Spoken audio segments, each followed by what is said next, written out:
This single punch animation knocked my dang boots off when I saw it for the first time. So, what actually makes it so good?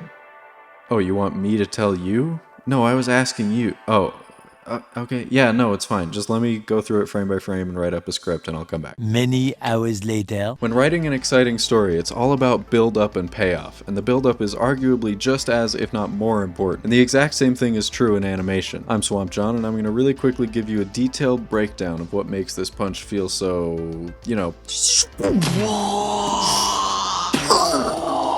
This is from episode 5 of Cyberpunk Edgerunners, by the way, but you don't need to know anything about it to watch this. Alright, so we got this big guy here in his starting pose, and he's fixing to do a big ol' punch on this guy right in his coconut. So he starts with about 15 frames of anticipation. Anticipation in animation is when a character sort of winds up or moves a bit in the opposite direction before snapping into action to make the motion feel more believable. So before he swings his arm in a big arc this way, he needs to first reel back in the opposite direction, effectively stretching his body out like a spring so that he can harness all that energy and channel it straight into this guy's dome. And you can tell what kind of guy he is just by the way he stretches out like this too. Using that spring analogy, you could imagine a character that's, say, a quick, agile boxer might compress that spring inward, keeping their hands in front of them, and then exploding outward with a quick, calculated jab. Instead, our boy here uses the spring the opposite way, first stretching it out as far as it'll go before curling back inward on himself for an insanely powerful hook. Kind of like he's a baseball pitcher rather than a boxer. And he completely opens up his core to any attacks in the meantime. But he doesn't care about that. He's a big beefy brawler and he knows he's the strongest guy in the room. And also his body is made out of metal. But wait, let's go back to the start of this anticipation because I don't know if we anticipated this anticipation enough. This is such a strong swing that I think we need some anticipation for our anticipation. That's right, for the first 5 frames here, he's actually moving in the same direction as the eventual swing because in order for the punch to be maximum power, the wind-up needs to be maximum power, so the wind-up needs a wind-up of its own. Also, a quick note about frame spacing here. I mentioned how this is all about the build-up to the moment of impact. He starts from a standstill and slowly speeds up until the moment of explosive motion, and the animators accentuate that by changing the number of drawings per second. By the way, I wasn't able to figure out for sure who did the key animation for this cut, so if anyone knows, definitely drop it in the comments below. And while you're at it, go ahead and thumb this video. Come on, please. I've been so hungry for a thumbing all day. So for this first wind up here, we're animating on 3s, meaning this is being played back in 24 frames per second, but if you go through frame by frame, there's only a new drawing every 3 frames. But after those first 5 frames, we get into the real anticipation. Now we're starting to get kind of serious. We're starting to pick up a little bit of speed, so now we're on 2s. Every other frame is now a new drawing. You know what I could go for after all that anticipation? I could really go for a little bit of violence. Oh, and he gets him right in the smell holes. The holes on your face that you use to smell things. And here we are, the first frame that's animated on 1s. After all that anticipation, this single smear frame is only on screen for 1/24th of a second, and then the impact. Then after the impact, we're back on 2s with some crazy motion blur effects that make it feel like the camera is trying to follow the action but struggling to keep up. And now in the background, our big boy is continuing to look like a baseball pitcher as the follow-through from his swing sends his arms and torso rotating in an arc far beyond the point of impact, and loosely swinging back into place now that the tension has been released. Meanwhile, before we know it, the whole shot has reframed into a close-up of Dr. Undercut's absolutely obliterated face soaring towards the camera. Notice how all his features wrap around this crater that's been put in the side of his head. I think I'll do a wraparound.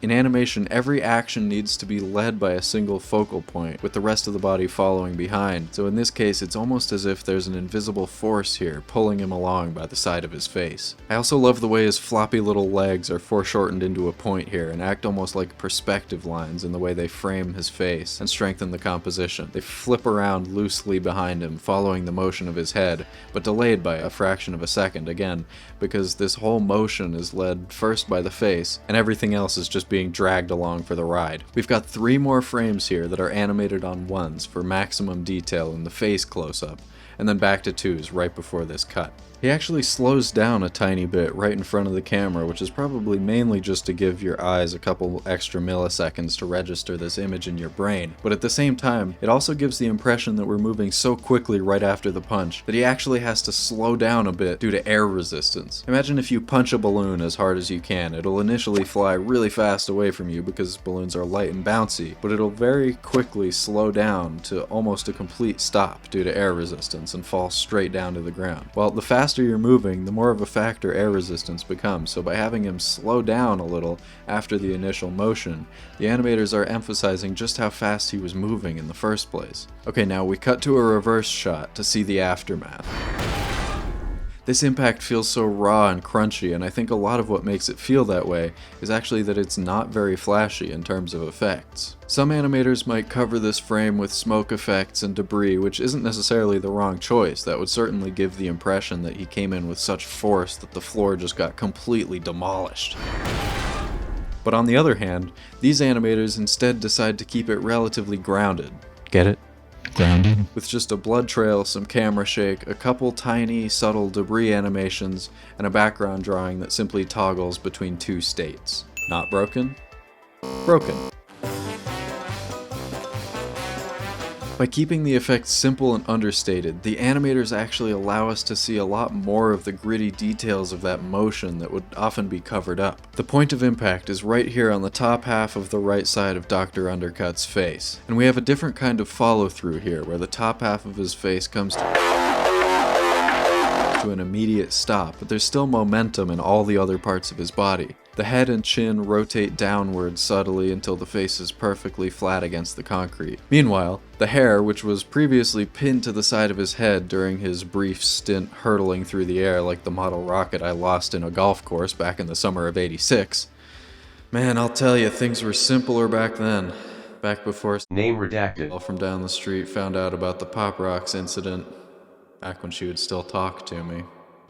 Anyway, the head stops moving, but the hair continues to move on its own, forming this really cool wave formation here, similar to how a cape would dramatically flap in the breeze. And the same thing is happening here with the lips, too. These animators were definitely taking some long, hard looks at some slow-motion face slap videos on YouTube. Likewise, this shoulder gives us a hint that the entire body continues to move after the head comes to a rest, compressing the spine inward like an accordion before bouncing back to its original position. But my favorite part of the follow-through here in the aftermath of this insane punch has to be the way the skin slides across his face. Again, the skull has come to a complete stop, but the skin attached on the outside has a little bit of wiggle room to keep traveling forward. This crater on the side of his face has mostly returned back to its normal position here, no longer leading the action. But after this impact, you can see it, as well as this line here that indicates the edge of his cheek has been folded over itself, both subtly slide forward, changing the shape of his face and scrunching everything inward towards the center. It's all the little realistic details like this that I think really make this punch feel so,